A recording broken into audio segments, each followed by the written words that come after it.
നമസ്കാരം. സ്വകാര്യ ആശുപത്രികളിലെ നഴ്സുമാരുടെ ശമ്പള വർധനവ് ആവശ്യപ്പെട്ടുള്ള UNAയുടെ സെക്രട്ടേറിയറ്റ് മാർച്ച് ചരിത്രത്തിൽ ഇടം പിടിച്ചിരിക്കുകയാണ്. ഭരണകക്ഷിക്ക് കടുത്ത മുന്നറിയിപ്പാണ് യുണൈറ്റഡ് നഴ്സ് അസോസിയേഷൻ സംഘടന നൽകിയത്. സംസ്ഥാനത്തെ നഴ്സുമാരുടെ ശമ്പള പരിഷ്കരണ വിഷയത്തിൽ സർക്കാർ നടപടി സ്വീകരിക്കണമെന്ന് ജാസ്മിൻ ഷാ ആവശ്യപ്പെട്ടു. കേരളത്തിൽ ആര് ഭരിക്കണം, എങ്ങനെ ഭരിക്കണമെന്ന് തീരുമാനിക്കാനുള്ള കരുത്ത് നഴ്സുമാർക്കുണ്ടെന്ന് UNA സംസ്ഥാന പ്രസിഡന്റ് ജാസ്മിൻ ഷാ പ്രഖ്യാപിച്ചു.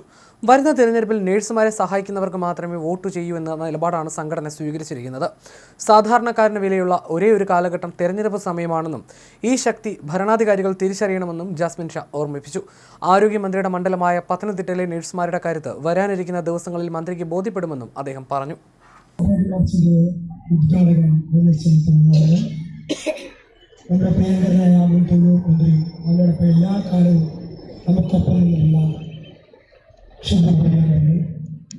നമുക്ക് എല്ലാ പ്രതിസന്ധികൾക്കും നമ്മുടെ കൂടെ ഏത് സമയത്തും സദാ നമുക്കൊപ്പം സഞ്ചരിക്കുന്ന ഷാജൻ സെക്രട്ടറിയാണ്. അതുപോലെ തന്നെ നമ്മുടെ സമരങ്ങളൊപ്പം നമ്മൾക്കൊപ്പം എക്കാലം ഒരുമിച്ച് സഞ്ചരിക്കുന്ന AIDA സംസ്ഥാന അധ്യക്ഷൻ പ്രകാശ് അവർ, UNAയുടെ അജണ്ട സെക്രട്ടറി സംസ്ഥാന സെക്രട്ടറി അജയ് ശങ്കർ, സംസ്ഥാന പ്രസിഡന്റ് ശോഭ ജോസഫ്, സംസ്ഥാന പ്രസിഡന്റ് മറ്റു UNAയുടെ സംസ്ഥാന ജില്ലാ യൂണിറ്റ് ഭാരവാഹികളെ, സുഹൃത്തുക്കളെ, സഹപ്രവർത്തകർ, 2021 ഫെബ്രുവരി 21 UNA തൃശ്ശൂരിൽ സമരം നടത്തിയപ്പോൾ ചില മാനേജ്മെന്റ് പറഞ്ഞു, രാവിലെ വന്ന് വൈകിട്ട് പോയാൽ എണീറ്റ് പോയി പിന്നീട് ഇവർക്ക് ശക്തി കാണിക്കുകയെങ്കിൽ മാസങ്ങൾ എടുക്കുമെന്ന് പറഞ്ഞവര് ഞങ്ങൾ പറയുന്നു, തിരുവനന്തപുരത്ത്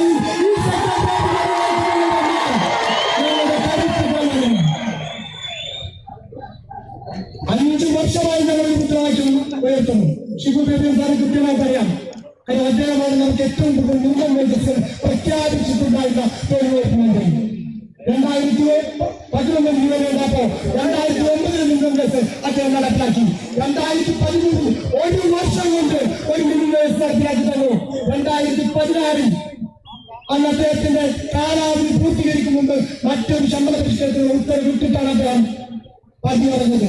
ആ സമരം 2 വർഷം നമ്മൾ നടത്തിയിട്ടാണ് 2018 ഏപ്രിൽ 23 നാം സമരം നടത്തിയതിന്റെ ഭാഗമായി കേരളത്തിൽ ഒരു മിനിറ്റ് അർദ്ധരാത്രി ഇറക്കിയിട്ടുള്ളത്. അത് നഴ്സുമാരുടെ ആരോഗ്യ പ്രവർത്തകർ ശമ്പള പരിഷ്കരണമാണ് എന്നുള്ള കാര്യം എങ്ങനെയാണ് നമുക്ക് അംഗീകരിച്ചത്. അന്ന് നമ്മൾ നോൺ മാർച്ച് പ്രഖ്യാപിച്ചു. അന്ന് സമരം നടക്കുന്ന KVM ആശുപത്രിക്ക് മുന്നിൽ നിന്നും തിരുവനന്തപുരത്തേക്ക് സെക്രട്ടേറിയറ്റിലേക്ക് നമ്മൾ നടക്കാൻ തീരുമാനിച്ചപ്പോഴാണ് 2015 ഏപ്രിൽ 23 രാത്രി 11 സർക്കാർ ഉത്തരവിറക്കുന്നത്. പ്രിയപ്പെട്ടവരെ, നമ്മൾ 28 ലക്ഷം വരുന്ന മലയാളി നഴ്സുമാരുടെ മഹാരാജ്യത്ത് 36 രാജ്യങ്ങളിൽ തങ്ങൾക്ക് സ്വാധീനമുള്ള ഒരു പ്രസ്ഥാനമായിരുന്നു. 5 പേരിലാണ് ഞങ്ങൾ പറയുന്നത്. ഞങ്ങൾ പറയുന്നു, ഇവരാര് ഭരിക്കണം, എങ്ങനെ ഭരിക്കണം എന്ന് തീരുമാനിക്കാനുള്ള കൽപ്പ് പ്രിയപ്പെട്ടവരെ, ഇത്തവണ നമ്മളെ സഹായിച്ചവർ കഴിയാതെ നാം ഇത്തവണ വോട്ട് കിട്ടരുത്. ഒരു സാധാരണക്കാരന് പറയുന്ന ഒരേ ഒരു കാലഘട്ടം ഇലക്ഷൻ സമയത്താണ്. നിങ്ങൾ കണ്ടില്ല, ആരോഗ്യമന്ത്രി നാടിനുള്ള പ്രഖ്യാപിക്കുന്നു. സ്വകാര്യ ആശുപത്രികളിൽ വൻകിട നിക്ഷേപങ്ങൾ വരുന്നു, കോർപ്പറേറ്റ് നിക്ഷേപങ്ങൾ വരുന്നു. ആംബുലൻസ് ഡ്രൈവർമാർക്ക് ഒരു പേഷ്യനെ കൊടുത്താൽ 10,000 രൂപ കൊടുക്കുന്നു. ആരോഗ്യമന്ത്രി പറഞ്ഞാൽ ഞാൻ പറഞ്ഞല്ല. അതേ ആരോഗ്യമന്ത്രി ഇവർ സ്വകാര്യ ആശുപത്രിയുടെ നഴ്സുമാർ പണിമുടക്കിക്കൊണ്ട് തിരുവനന്തപുരത്തേക്ക് വരുമ്പോ നിശാഗന്ധി ഓടിക്കാൻ ടൂറിസം ബസ് പരിഗണിക്കുന്നു.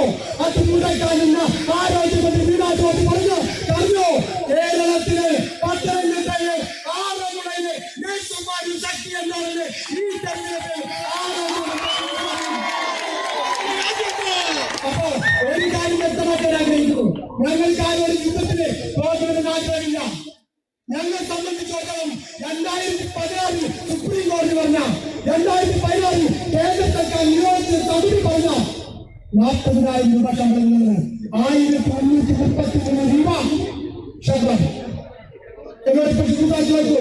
ഇപ്പോഴും നിങ്ങൾക്ക് നടപ്പിലാവുകയാണ്.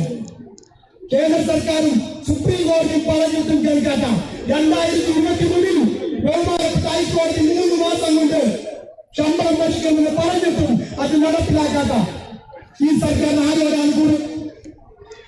സ്വകാര്യ മേഖലയിൽ കോടികൾ ഇൻവെസ്റ്റ്മെന്റ് വരുന്നു, അവർ ആരോഗ്യ മേഖലയിൽ തൊഴിലടിക്കുന്നു എന്ന് പറയുന്ന അതേ ആളുകൾ അവർക്ക് വേണ്ടി അവരുമായി ഒത്തുകളിക്കുന്നു എന്നുള്ളതാണ് നാം മനസ്സിലാക്കുന്നത്. ഒരു ചർച്ചയ്ക്ക് പോലും നമ്മൾ നിൽക്കാനുള്ള സാമാന്യ മര്യാദ ഈ പറയുന്ന സർക്കാർ കാണിക്കുന്നില്ല.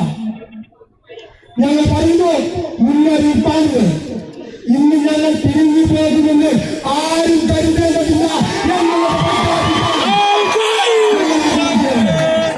മാത്രമല്ല പ്രിയപ്പെട്ടവരെ, നിങ്ങൾക്കറിയാമോ, ഇന്ന് ആശുപത്രി ഒരു സംഘടന എത്ര കഷ്ടപ്പെട്ടാണ് അങ്ങോട്ട് നഴ്സുമാരെ കൊടുത്തത്.